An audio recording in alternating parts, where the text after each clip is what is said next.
போல உருகியது. அவன் கால்கள் கண்ணுக்கு தெரியாத ஒரு கயிற்றால் இழுக்கப்படுவது போல வேகமாக இருண்ட காட்டுக்குள் சென்றன. அனிதா, ஓடாதே, அவங்க உன்னை அழைக்கிறாங்க என்று கத்தினாள். யட்சினிக்கு தனது முதல் விருந்தை இழுத்துச் செல்வது ஒரு கேளிக்கை. ராகுல் இருளுக்குள் மறைந்தான். மாணவர்கள் பயத்தில் உறைந்தனர். அவர்கள் கண்களில் ஏதாவது செய் என்ற அபாய சிக்னல் தெரிந்தது. அனிதா எழுந்து அவன் சென்ற திசையை பார்த்தாள். சில வினாடிகளுக்கு பின் ஓடும் சத்தம் நின்றது. அந்த பகுதியில் இருந்த இலைகள் திடீரென காய்ந்த சத்தம் கேட்டது.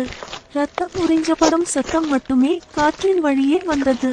யட்சினி ராகுலின் உயிரை ஒரு சொட்டு மிச்சமில்லாமல் எடுத்துவிட்டாள். மறுநாள் காலை ராகுலின் சடலம் ஒரு புதருக்குள் கிடந்தது. அது சடலம் அல்ல, ஒரு சிதைந்த இரத்த காகிதச் சுருள் போல கிடந்தது. அவன் மார்பு முழுவதும் ஆழமான நீளமான இரும்பு கம்பி போன்ற நகக்கீறல்கள். ரத்தம் முழுவதும் வெளியே உறைந்திருந்தது. அனிதா அந்த பிணத்தை பார்த்தபோது பயத்தில் அவள் கண்களில் இருந்த கண்ணீர் வரவில்லை. அவளது உடல் உணர்ச்சிகள் உறைந்த ஒரு மெழுகு சிலை போல ஆனது. அவள் உணர்ந்தாள், இது ஒரு கொலை அல்ல, இது ஒரு விலங்கின் வேட்டை. மாணவர்கள் இனி ஒரு வினாடி கூட தங்கவில்லை. மரண பயம் விவரிக்க முடியாத ஒரு போதையை போல அவர்களை ஓடச் சொன்னது. அவர்கள் பாத்திரங்கள் தெண்டுகள் என எல்லாவற்றையும் போட்டுவிட்டு வந்த வழியே ஓடினர். அனிதா ஓடினாள்.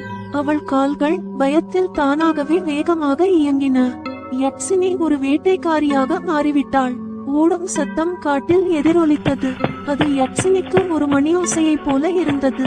சூரியன் மறைந்தான். வனத்தின் இருள் வேட்டையாட தயாரானது.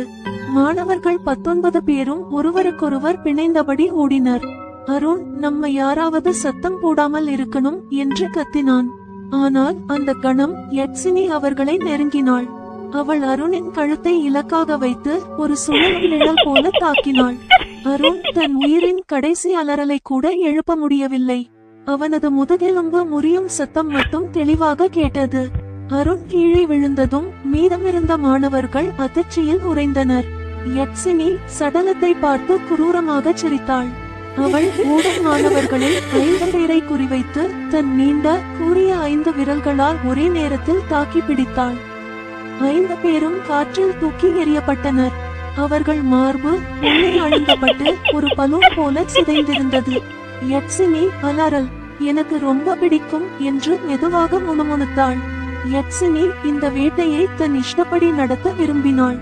அவள் மயூரை பார்த்தாள். அவள் உடலை தொடவில்லை. அவளது சக்தி மயூரின் மனதை ஒரு நொடியில் பயத்தின் உச்ச